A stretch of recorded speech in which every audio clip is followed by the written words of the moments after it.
Great. Well, I'm so excited to have you both here. Welcome to Rendering Unconscious. Thank Thank you you. for the invitation. Yeah. Where would you like to begin? Well, I thought, me and Carl, we have very similar backgrounds. Scandinavians with this, we both had this infatuation, starting our magical thinking and path with Topi, with Spare, with these kind of things. But we ended up in quite different corners of the world and maybe different avenues. But in the end, maybe it's not that different after all. Yeah, no, absolutely. Because when I think of you, of course, it's part of what you're doing now and the great books and stuff like that. But it's also our past. You know, we crossed paths, and this I remember specifically the thing that you were part of organizing called 1,000 years is more than enough. I hope you can recall that. And it was basically a very, very distinctly anti-Christian. I don't know, not a call to arms, but it was a festival, right? And there was a lot of action around that thing that I found extremely invigorating, and totally on the same page with quite an anti-Christian stance in Topi at that time. Not so much in the early OTO days for me, but decidedly in Topi. So that was very interesting. How but perhaps not so surprising after all. We both come from very very secular and forward-thinking countries. Norway, I would say, is slightly more Christian than Sweden, but still, it's the same kind of mind frame. And it was so interesting what was going on then, how all of these weird things happen at the same time, where I think you and I and several other people were sort of the sane people, the sane occult people, whereas there were many who were involved in other subcultures that were kind of actually clinically insane in that sense, and sort of, or, being borderline, created some interesting art along the way. But it certainly had nothing to do with, what I think we're after, some kind of individuation process or refinement. It was just real reactive angst. And I think a great deal of that has to do with the fact that we have all come from very secular cultures. That's a huge topic in itself. What does that kind of culture create in terms of reactions? But then, of course, I see myself very much as having drifted out into the world, but very much attached with a very good Swedish rubber band. So I always sort of, went back with the same intensity as I went out there, sort of like an intellectual Viking. So I never really settled somewhere else, but I was certainly active in, roaming around and seeing what was out there. And I'm very happy about that. Yeah, and I think we both in different ways did the same because. So when I was a teenager in Norway with this awakening your interest for the occultism and spirituality, it was really not very much options. What we had, it was Freemasonry, OTO, Amorc. Yeah, that's it. So I do remember that this kind of different interest with Topi and especially, and then OTOA, Michael Bertio, and this is so for all these people that was working with more conservative, well-established traditions, I guess I was a crazy one. But I don't know how it was for you, but I think, yeah, this search for the individual, for yourself, who am I in all this? I'm doing magic because why?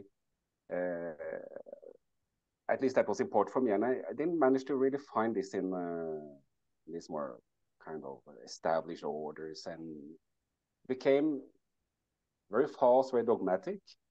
So kind of do it in this way, and it will be fine, and then it's good. But where is me in this? Uh, so for me, if you remember, Topi was I think it had a I'm so happy that this came across in my path because at the same time as you kind of entered very much anti-establishment, you know.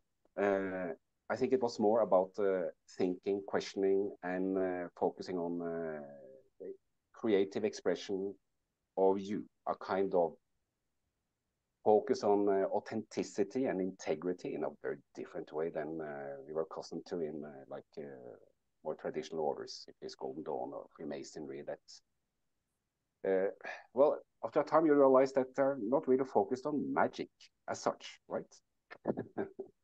So when you wanted magic in your life, you had to look elsewhere. So for me, it was Topi, it was Amukos, it was OTOA that kind of was embracing more the personal journey within a more flexible context. And then I did like you, I went out in the world, but I never came back to Scandinavia. I migrated well and good instead. So for you, Carl, what made you decide to kind of go out there in the world, you know, meeting Jen, meeting Anton, meeting all these people that influenced us, and bring it back home to your kind of crib, your base? Yeah, I think it's there's some kind of psychological fundament there, and I think that if you go back to almost to childhood, but definitely young teenage years, I think I was caught up in something that, you know, making me feel special by being interested in very special things. And it began with of course, weird kinds of music, but before that, it was also comics, you know, American underground comics, French adult comics, really kind of weird stuff that you could actually find in Stockholm in very specialized bookstores. And also, my parents had many friends in the US, and they used to send me cool comics, you know, like more mainstream Marvel comics. And I was very, I don't know, infatuated in a way, because none of my friends were into that. So that made me special in a way. So I think it began there, and then it sort of carried on into just, you know, the resonance, the immediate resonance you feel with certain music. And, you know, some things can be hip or cool at the time, but you know right away when something really touches you. And for me, that came very much with, you know, like the first wave of industrial music with Robin Gristle, and the post-punk, not necessarily the punk, but so I always liked to write. So what did I do? Well, I had a fanzine for comics, and I had the Lollipop fanzine for music and trash culture. And that sort of morphed into the Fenris Wolf under Topi's umbrella. So it was always me being kind of a mini journalist in a way, an amateur, stressing really the aimer, the amour aspect of amateur, and then just bringing things in, contextualizing things, and then giving it back to people, like with the little fanzines, for instance. And that became also a career choice. I walked down a thin and narrow path of journalism, but I sort of left it fairly quickly. But it was still the same kind of mind frame. I'm good at putting these things together, expressing them in my own words in a way, and showing people in Sweden what's out there. It was not a calling like on an intellectual level, say, I need to do this in some, you know, quest or whatever. It was just that I wanted to relay stuff that had affected me deeply, whether it was art, occultism, extreme culture, underground, whatever, you know. And I think I'm doing that. I'm still doing that. Now it's about sort of, you know, magical anthropological approaches and cultural aspects and forgotten things, and, you know, because I just love them. I dearly love finding these things out. I'm a little, what do you call it, like a little tryffelsvin, a little truffles pig, you know, roaming the forests and digging, and then finding the good stuff, and then sharing it with other people. That's how I look at it. So I think originally it was a psychic fundament. I wanted to feel special somehow. That could have been like an adaptation or a decision almost, but the real passion very quickly took over, and I'm still sort of riding that same wave today, although it's taken some, you know, other thematic expressions. I see. No, because this as well, you know, my original plan really uh, was to do cinema, to study cinema, to be a director, to go out and you know, inspired by the surrealism, and that was my plan. And instead, it became a kind of a little hunt, a search for the Holy Grail, for the cauldron of the witches, for the essence of the mysteries, you know. So I never managed to kind of have time to do both. So because going after these more traditional faiths and religions, oh, it takes time and involvement to really get grapple around this. So it's not lost on me really. Still to kind of take it down to cinema movies is still a kind of thing I want to do in my life. If it's fiction or ethnography or whatever, it's not that important. I think I'm currently more in this more fictional avenue, which I think is a great language to communicate what you want to share as well, isn't it? To tell the good story. And like in your latest book, Source Magic, I think you managed to bridge this very well. You know, telling the good story based upon your personal experiences, but with a lot of enlightenment within each of the stories that you're telling. But also, it's kind of interesting. It's the same thing with me. Music, so important, right? You know, the industrial music, Chopin Crystal, all these things that happen in Sweden as well in the same time. What is called again? Deutsche Nepal, and what was called again? This cold meat industry. Exactly. That cold meat industry was very radically good in that time as well, right? But beside this, I think also for me, you know, the beatniks, Kerouac, Henry Miller, and also poetry was very important. You know, I wanted to live in a world that was more poetically free, that was sensible and sane for me at least. So Baudelaire, Rimbaud, all these poets of the soul of the world, I think they created a thirst and a hunger for a world that was more rich than what was offered in a very conform and more atheist and religious Scandinavia where we grew up. It's kind of everything very safe, secure, predictable, right? So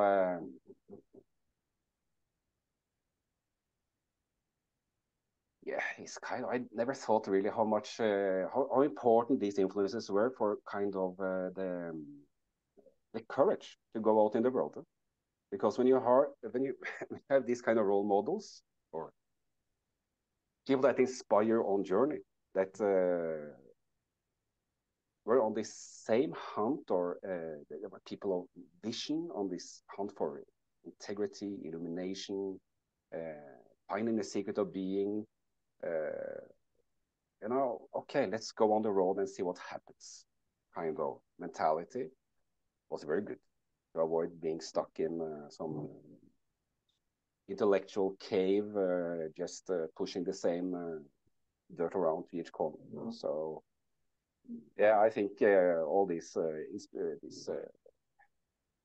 people in music and in writing, they did inspire a lot of this journey, really. I totally agree, and it just goes to prove again how important it is, even in, you know, strictly spiritual context, with this kind of inspiration of people who have gone before us. And it could also be, you know, as you say, beatnik authors or fringe philosophers or poets. It's just that they had the audacity to express something that went against the grain. And it's not necessarily to go against the grain consciously, like to be a little rebel. They just were that by being so true to themselves. And I think that the dilemma, which I think that both you and I have sort of overcome a long time ago, actually, is when you're young, you get inspired, you get passionately inspired and sort of fueled up by this passion for life, basically, and you want to do so many grand things, but then sort of consensus reality as a way of pulling the young people back into normality or safety in numbers, safety in material things, and that's completely understandable. But I don't feel that I did that. I sort of stuck for good and bad, I should say, with my own vision, with my own will. And I think you've done the same thing. And then suddenly you realize, whoa, I'm 57. That's amazing. I'm still doing this, again, for good and bad. But there's no turning back, especially not now. You can turn back when you're younger and say, wow, I had this amazing psychedelic trip or whatever. But that doesn't mean that I want to devote my life to studying, ethnological aspects of psychedelic culture. But some people do, because for them, it's so important and relevant. And also this relaying thing, because both you and I are relayers. We go through things, we learn things, and then we reformulate them and present them to I guess, a new generation or several, and new environments that would never otherwise come across these things. And therefore, I think we're good little, good word here, illuminators, perhaps. And maybe that sounds grand, but we certainly do our job. And I think the fuel now comes from us having been diligent and persevering and occasionally successful, and just sticking with it. I think that's the key thing. You have to just keep working, even though it's easy to become a solipsist. No one understands me, whatever. And I don't think I seem to care less and less about those aspects. I just want to keep working. No, I completely agree with you. It's of course, I had my moments of hubris. Youth always brings some kind of bad, negative phases of arrogance and hubris, right? Because of one's accomplishments. But it's true, with age, this is just peeling off like bad skin all the time. It's I don't think I was never very mission oriented. I was always very vision oriented. And for me, everything with writing or art or whatever, it really was first for my own benefit, to make sense of this. And then it just became automatic that, okay, so this way of sharing, right? To kind of communicate great, fantastic things I found that was good for me, and share with others, because if it's good for me, maybe it's good for someone else too. Absolutely. And I think that's true for inspiration also. It doesn't perhaps need to be knowledge or wisdom. It can suffice with inspiration, because I found that early on that, whoa, this inspired me so much. And I'll relay that to people. And even that inspiration I felt sort of comes across and then inspires other people. And then, of course, if that's attached to a teaching or a cluster of knowledge, then that can be very substantial change for them in a good way. But for me, it's always been like the inspiration is the first door opener in a way. Through that. And also, I think your point with this, the endurance that you are kind of keeping on and keeping on and keeping on. And yeah, you are absolutely right. By now, I'm 53, there is no return, It's kind of, it's just the way onward. It's the time for rebellion against what you did is a long goal. Way past, yeah. So how did you end up in Brazil, Nick? Yeah, I ended up in Brazil because first I went here to make field research for university. And I always thought that Brazil was too dangerous to visit, really. So even in all this kind of traveling around in the world, I kind of placed Brazil a bit, a bit far away. But, well, a good 20 years ago, I found the courage to go to a country where I was expecting to be mugged and beaten on the airport and do my field research. Of course, it didn't happen. But I was very lucky, really. Back then, access to Kimbanda, for instance, it was very difficult in the region of Sao Paulo and Rio and so on, because it was basically treated as a secret cult, right? So you needed to either have access to other people or access to initiations in other cults that gave you access to the right kind of people. So I had luck in this regard. And in this métier of research, one of my informants had a good friend that became my wife. So it was a kind of double falling in love with Brazil, and then with Kachi, my wife, and well, then it was just one solution left. It was to migrate.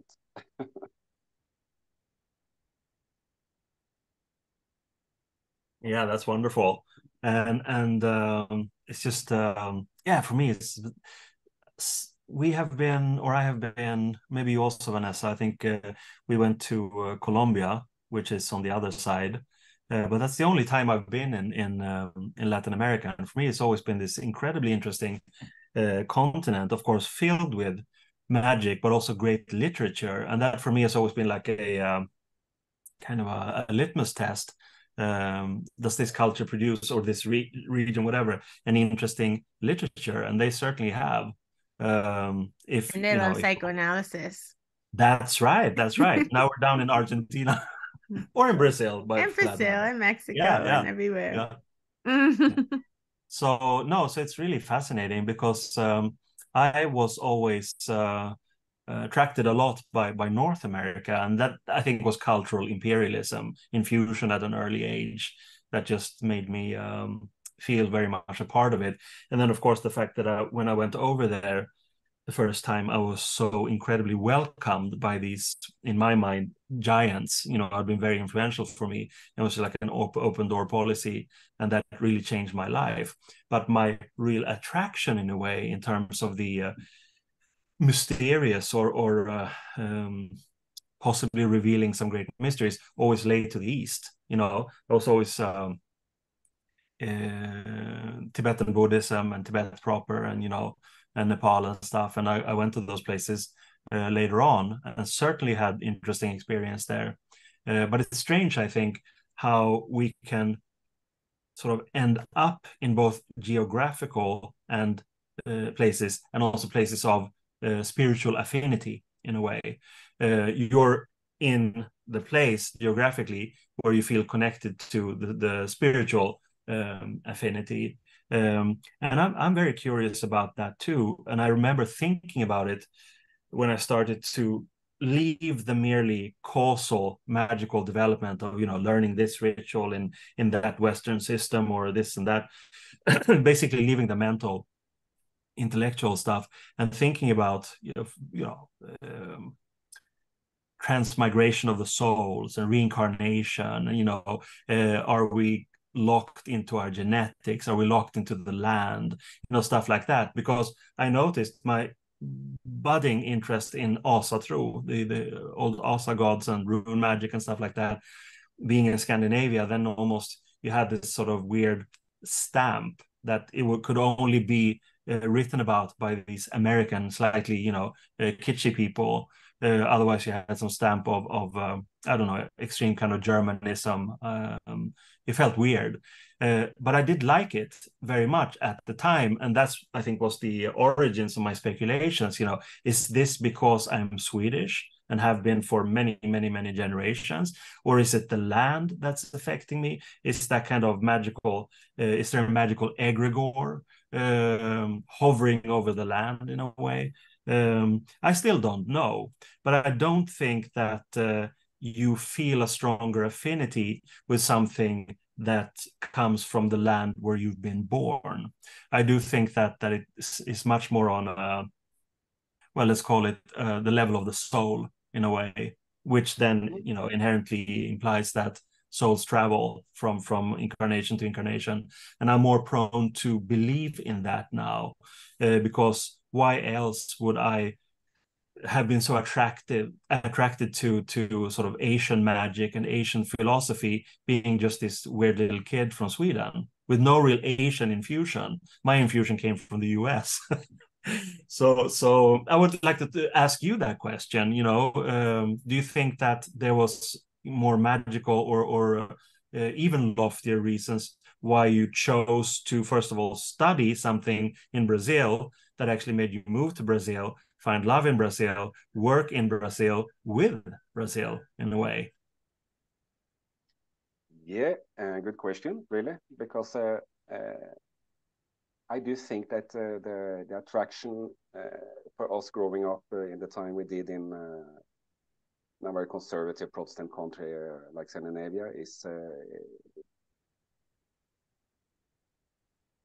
was little options. So everything new and exotic would kind of and if it has some foundation, some tradition, that we could see that there is a philosophy behind here, it would appeal to intellectual people that wanted to be more or what we were, right? So for me as well, I think it better. Yes, I had a little bit of a conflict with this with this kind of. So I'm really attracted to these African things, these outlandish things, this far away. Is it just because it's exotic and different and weird, So I had this kind of questions myself, but I think it's in the first place it is born from this lack of options that we had, So yes, it was a bit what is different is attractive. What is in your case, so it had a more closer cultural language for you, America. So I think you had perhaps a kind of faster and greater kind of merging with what you were searching for. For me, it took of course more time because even being fortunate with gaining access quite easy, which is very uncommon, which I learned over time that this is not uncommon, right? Of course, I had periods where it's kind of, is this a calling? But I never liked this thing with spiritual callings, it's kind of because if someone calls you and you follow, then it worked against this anti-authoritarian, anarchistic soul of mine, So it's kind of, no, I will decide. So I was always a kind of a skeptical person with the good fortune of access. With this thing in the back of my head that is kind of, I'm not doing this just because it's exotic and different, right? But I kept on because in gaining access, in meeting all these good people willing to teach, I also taught very well, and I got kind of, wow, fantastic. So if it's cults and religions in the Afro diaspora, if it's like Paulo, if it's the Umbanda, Jurema, things here in Brazil, if it's Voodoo, if it's Ifa, I started to realize that they were bound together by this kind of commonality or tradition and thinking, Of course, like in Cuba, you see in Santeria that, okay, they took on perhaps much more Catholic and European thinking in their way of practicing religion. And so for me, okay, I wanted more African because this calls more to something within. And it took me, how much? Yeah, it was some 20 years ago when I really understood why. Because Ifa, that they call Ishishe, traditional Ifa, is so not dogmatic.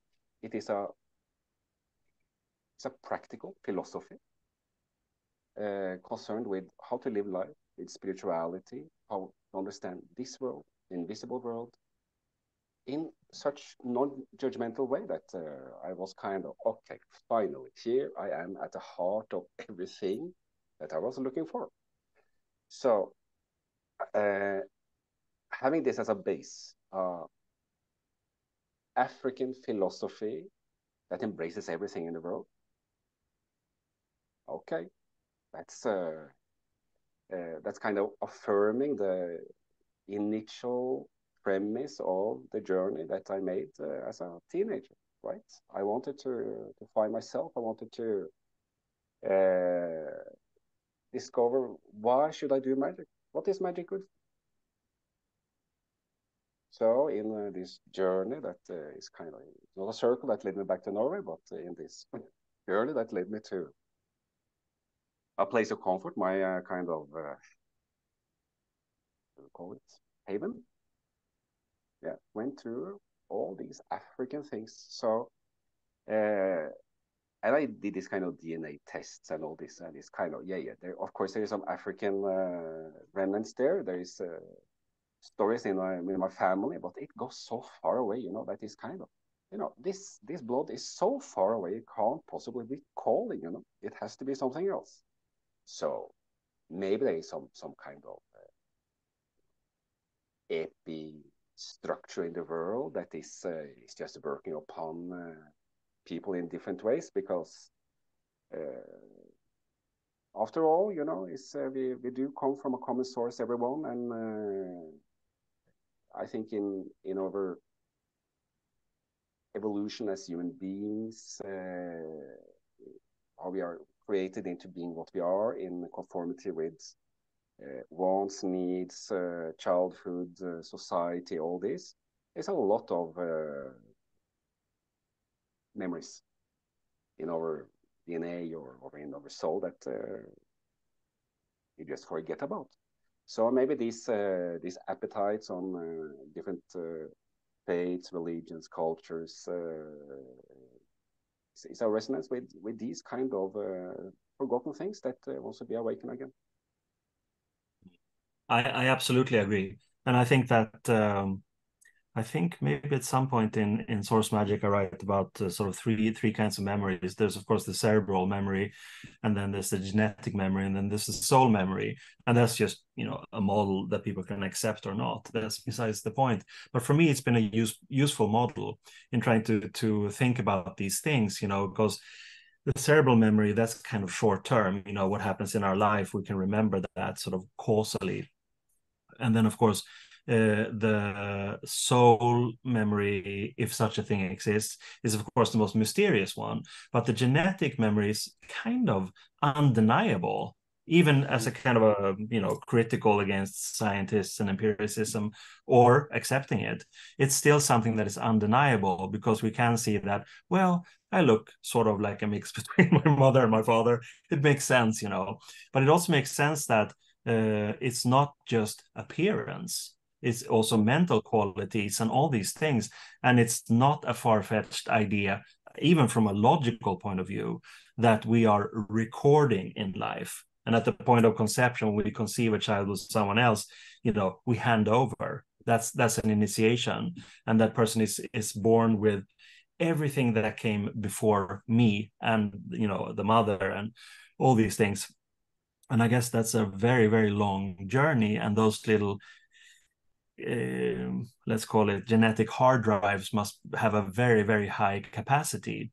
But then, you know, the question is, again, why are we attracted to certain things? Well, we could experience things in childhood that affect us, also from what our parents have told us before we can start remembering, and fairy tales read to us and these things. But I do believe that specifically when it comes to magical things, and specifically at this point in time and space, there is a need, also something that I think I write about in the book, that there's a need for an awakening. It could be a rude awakening, or it could be a swift or a soft awakening, but it's absolutely needed. And that's why I think, and you know, other people also, why there's so much magic around. There's more magic around now in the overall zeitgeist. Magic has always existed, but it's more taking more place now in the mainstream, in the zeitgeist, in these various cultural shapes. And, you know, you're in Brazil, other people are other places, and not only experiencing it and using it for your, you know, well-being in life, but also disseminating it, contextualizing it for other people. And that has a huge impact, you know, probably a higher impact than, you know, the, I don't know, dilated or no, diluted version of, you know, Harry Potter magic or whatever. I think that from a mythological point of view plays an important part also in changing the current mind frame, hopefully. Just the fact that magic exists on a higher level of awareness. It's not just something that is dangerous or kooky or something having to do with fairy tales. It's an actual real thing. And I think it becomes extra confusing for people or critics when people who are eloquent and who are you know, just like normal in a way, and I would categorize both you and me in that field, also very good looking, I should add, that we talk about these things. It's not just, you know, some crazy academics or some crazy, you know, wizards in the forest. It's just like sane people talking about unconventional things.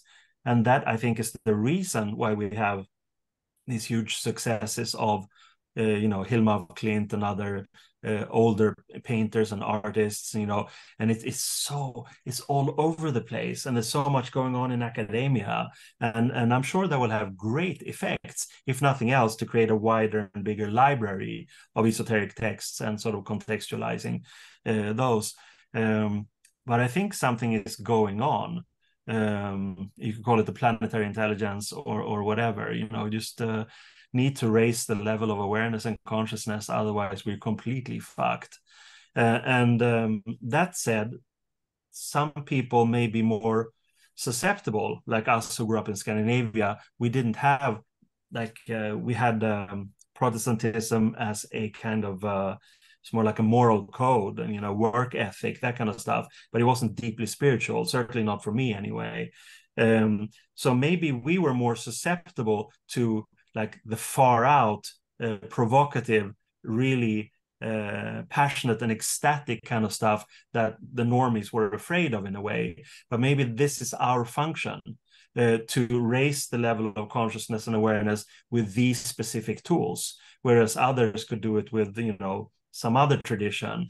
But it's all the same work, basically. You know, we are attracted to it on a personal level, you know, refining ourselves, you know, individuation, you know, magical power, whatever you want to call it. But you come to realize that there's more to it than that. And that's the, you know, the positive effect that we can have on other people, inspiration or actual hardcore teaching. And that will have a cumulative effect that will hopefully make people change their way of looking at themselves and looking at the earth proper and looking at the interaction with other people. I mean, here's to hoping. On a good day, I'm an optimist. On a bad day, I'm a normal pessimist. But I guess all you can do is try. And I think that's exactly what you and I are doing. We're working hard at trying these things out, and it's a never-ending process. And it's fun, of course, and rewarding for us. But there's also something to it. And I don't think that's hubris speaking. I think it's just very important to lay the puzzle together. No, it's a beautiful vision, Carl, and completely agree. It's makes me remember that yeah, important thing actually from childhood, that about 10 years old, I guess, I started seeing you know, spirits and ghosts and having weird should we call visions. So of course it's and with all this kind of just escalating, well, it was just two options. Either you have to figure out how to deal with this, or you are crazy, meaning clinical crazy. So of course, well, studied psychology, not because I wanted to be figure out myself for all this, but it just kind of happened. But yeah, if you see, it's kind of so at an early age, dealing with what I would say spirit intrusion, really. And then having this inclination towards cults that are actively dealing with spirit in possession, in trance, and all this. Of course, there is a kind of a resonance there for why I went out. That is not just because it's exotic. And in this regard, I have to say that especially Brazil has been fantastic, really. One of the first things, again, remembering here after moving down here, was that, you know, magic worked so fast here, you know, results. It was like in Norway, you are doing some heavy operations for little results. Here is kind of this, that, wow. So it was like the whole atmosphere had a magical agility that that was, of course, very intriguing, fascinating, and great. Now I'm getting used to this, so now it's working slow again, you know, the usual way, but you get me. It's but this thing that you're speaking about to make people realize how much magic it is in the world. Yes, it's actually a very important thing, because it really is. And like here in Brazil, where basically everyone is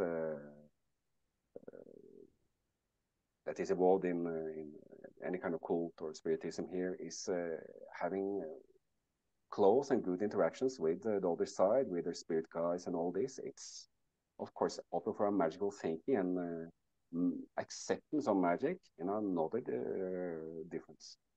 What I have to say is, of course, Harry Potter is fiction, is just a good story. But on the positive side, we have this thing that it reminds us not to forget about the magic, which I think, yeah, I agree with you, it's a very important point. It's a little bit disappointed with modern academia in this regard, because I think it's kind of, you try to kind of straddle this kind of you as a practitioner and you as an academic, to be kind of, get academia to be a bit more like they were in the 60s and the 70s, right? A bit more open. I mean, Castaneda was published on a university press, you know. It's kind of get back a bit more of this, but no, I don't see this happening, because now it's other kind of it's all the type of focus in academia with even with these kind of things. It's to understand the magic as a text, as this and that, and it gets very nerdy and very intellectual, I think, very often. Not that this is a bad thing in itself, but it's kind of it's good to have some contrast to make this more modern. Yeah, this. Especially down here, I'm a bit kind of blind for what is happening elsewhere in the world, but this hunt for re-signify everything, you know. Not Takes so the sure magic out of it. Pardon? It takes the magic out of it. Yes, and is no problem, you know, with re-signify this and kind of see the deeper structure here and there and analyze from. I like a lot of these more postmodern things myself, you know. But it's good to have some balance in things, really.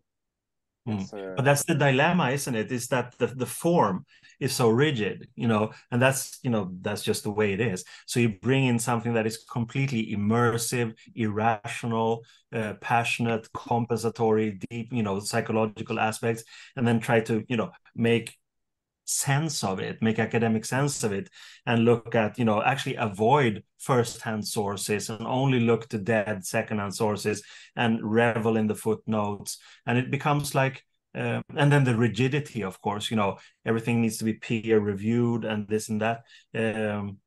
It's like the ultimate cult, Yeah. It's so esoteric that no one who goes to a bookstore will buy that book, because half the book is like footnotes, and it's usually kind of dryly written, even though it might be a fantastic subject.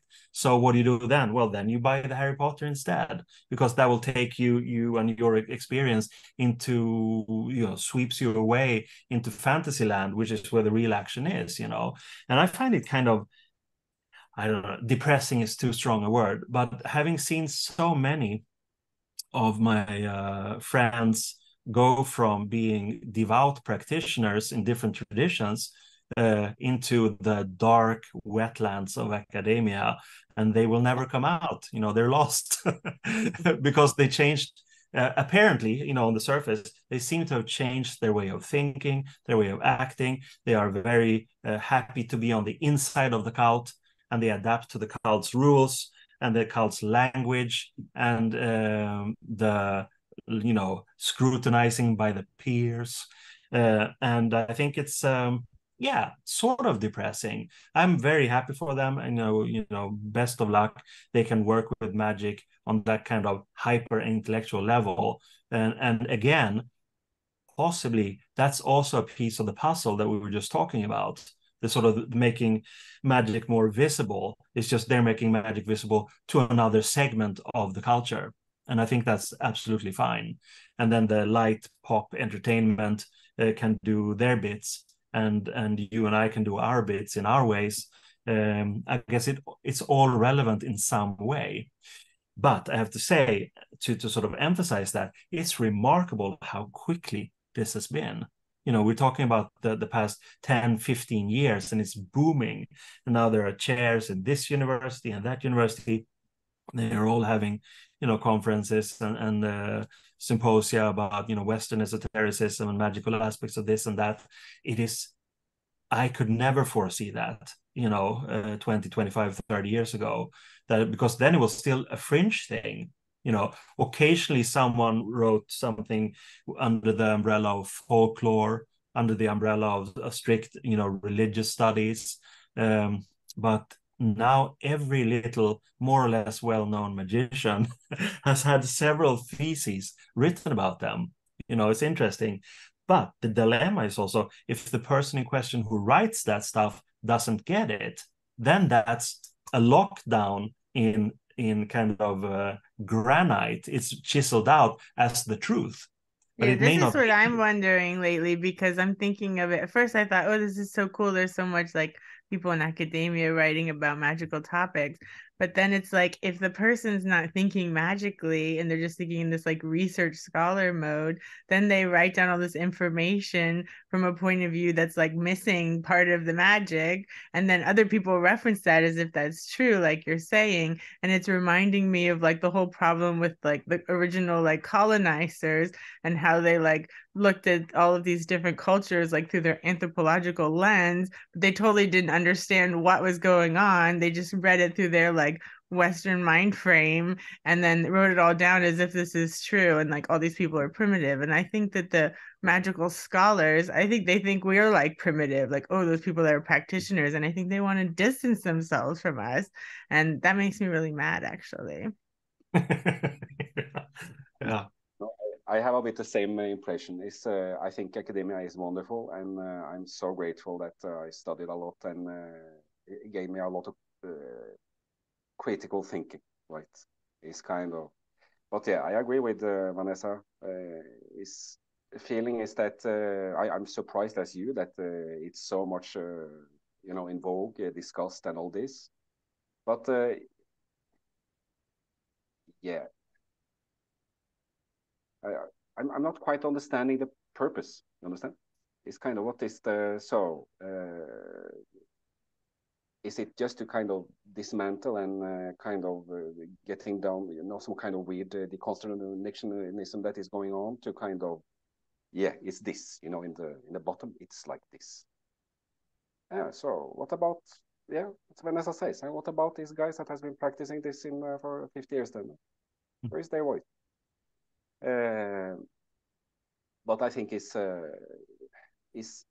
most likely just a part of this whole kind of social change that we are going through. I think a lot of things is happening very fast on a kind of cultural and social level these days. It's for good and for bad, really. It's kind of it's always this, isn't it? It's kind of this. I think we're seeing this almost a kind of a big modern change, almost like the Foucault becomes a prophet in foreseeing what would happen in the world and academia with with media, with the saturation, with the panopticon, with the interspaces, with deconstructionism, with everything that is kind of, yeah, we are kind of going through a change in thinking, in culture, in modality of everything. That, like every kind of transition phases, will bring its good parts, bad parts, and make the world more rich, But in this, I think it always comes a part of confusion, a part of dogmatism, a part of all this warrior spirit being used in bad ways, I just have to acknowledge as well, because both of you have written books that have really influenced a lot of people coming up and like have kind of created entire cultural scenes. Like Nick, like you said, like when you went to Brazil, there wasn't this access to Kimbanda, and now Kimbanda's like booming. So what has that been like for you all to like grow up without these kinds of sources and then be able to create them for new generations? Yeah, no, yeah. I'm a bit surprised really with like Kimbanda, how it's booming, right? Uh, and yeah, I do feel little bit responsible, but at the same time, was it just that I was happening to be in the right place at the right time and take the pulse of time? I don't know, because I'm really more a person occupied with I'm doing what I'm doing, and I like to share the results of what I'm doing in hope that it can benefit and clarify. So very similar project as Carl. It's just that I don't think I had been very conscious about since I'm not seeing myself as a person with any kind of mission in the world as such. Is kind of I don't think I've been very clear with myself that this is the thing. It's just this kind of wow, this is good shit. I want to share it. But I think that's why it has that powerful effect also, because again it's permeated by passion. That's the thing that's missing in they could be brilliant academics, but they lack, or they're not allowed to let the passion shine through, and therefore their material will only be a stapling of facts upon facts upon facts, and possibly some deductions of their own theories. But I think you and I, we're free. We're free to write in any way we want, and about what we want. And I think that curiosity and sort of inner guidance in a way shines through. And that's really the key to it, I think. That's how you affect people. And has more similarities with fiction in a way, not in the sense that it's not true, but the fact that it takes you on a journey when you're reading about it. There can be facts involved, but it's written in such a way that it becomes a pleasurable experience of reading. You want to go deeper into it because you can feel the passion of the author, and that's true for so much literature. Also, I mean, think about how many novels have been written, and of course there's not enough time in one lifetime to read all of them, but when we find something that we like to read, we certainly won't move in a different direction. We check out everything by that author and then reference who inspired this author, and behind beyond that person who was beyond that author. And it's very much the same mini transcendence, I think, is a key to it. Human beings need to transcend, whether it's getting drunk on a Friday night or getting high on a Friday night or whatever. People need that revelry, whether communal or on your own. And I guess on the most personal, intimate level, you have that personal relationship to fiction, for instance. It's a mini transcendence, reading a good book, watching a good movie, daydreaming to a piece of music, doing your own ritual in a way. It's reality, but it's also fictional in the sense that we drift off into a deeper connection to our inner selves, you know, fantasies, compensations, all of these things. And I wouldn't be surprised if more people have been moved into greatness and a willingness to develop themselves through inspiring fiction and poetry and art in general than by academic by academic books. Yeah, but I also have to say, Carl, your instinct to kind of be this little journalist and document all these different artists and stuff has also documented like a whole culture with the Fenris Wolf and everything over the past like 30 years that otherwise, you know, wouldn't have been as cohesively documented. People would be putting it together, you know, now or later on otherwise. Yeah, no, absolutely. I mean, that's absolutely true. But I've never been formally ruled. I've never been restrained in a way by some kind of form. No, I know. I'm just acknowledging your greatness. Thank you. I love that with you. We must keep it up at some point.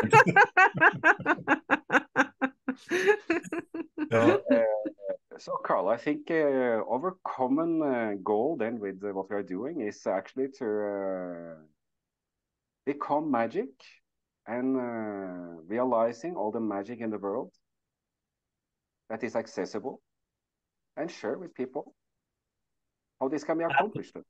Yeah, I think you're absolutely true.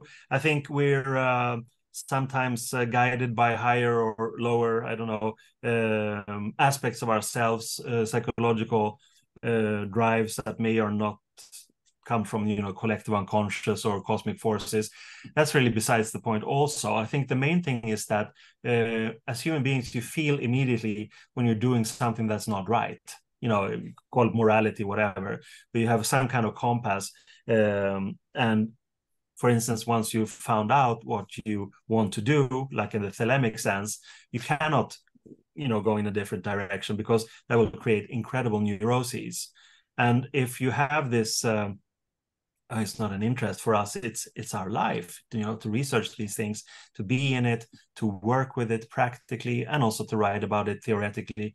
It's I don't know, it's a daily grind in the best possible way, but it's also something that is kind of grand, sometimes a little bit terrifying, because suddenly, if you look at it, we do have impact. It's not like we're in little, you know, black metal fanzines anymore.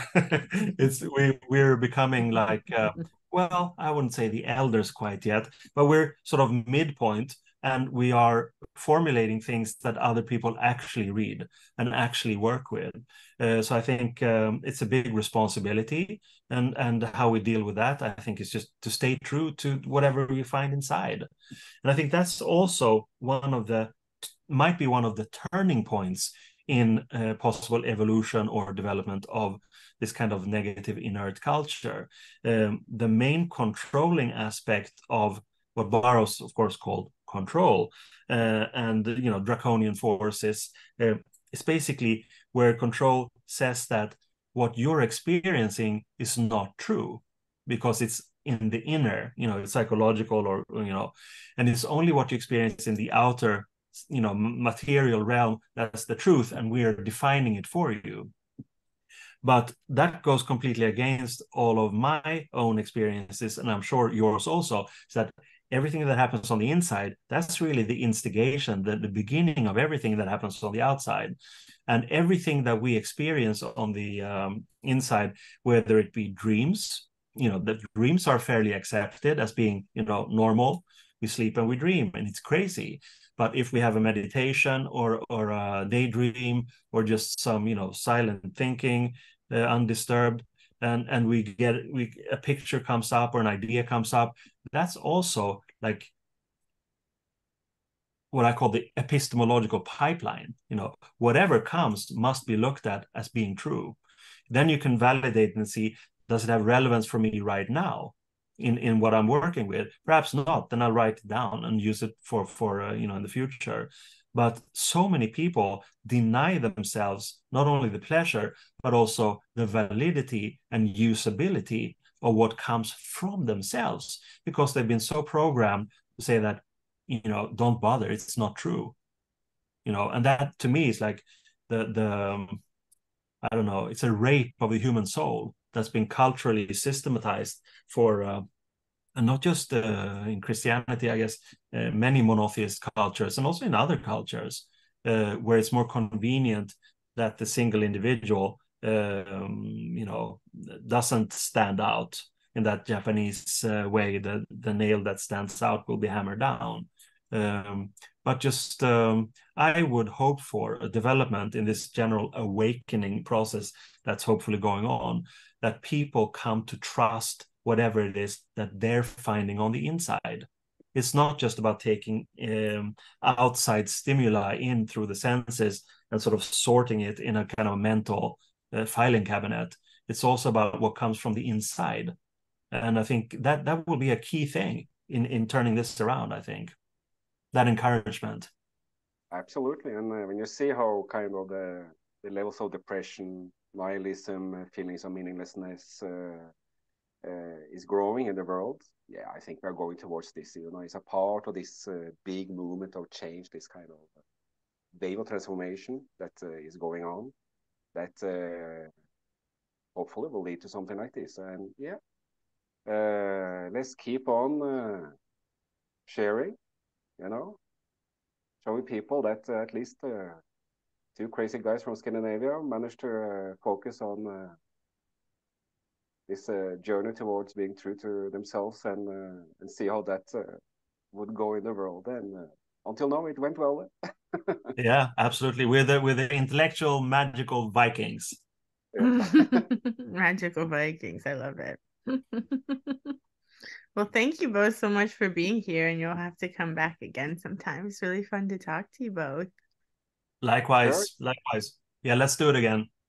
Yeah, it was a pleasure. And, when travels bring you down here, is just to say hi. And Oh, I wish. I hope we get to go to Brazil one day. We'll definitely visit you if we can get down there. yeah, be welcome. Okay. Thank you. And that goes for whenever you come back to Scandinavia also. Come to beautiful Vimmerby, home of Astrid Lindgren and Pippi Longstocking. I know where it is. So it's very Yeah. beautiful. It's a charming place. So, okay. Thank you, guys. Thank you, Okay. guys. Thank you. Bye. Bye. Bye. Bye.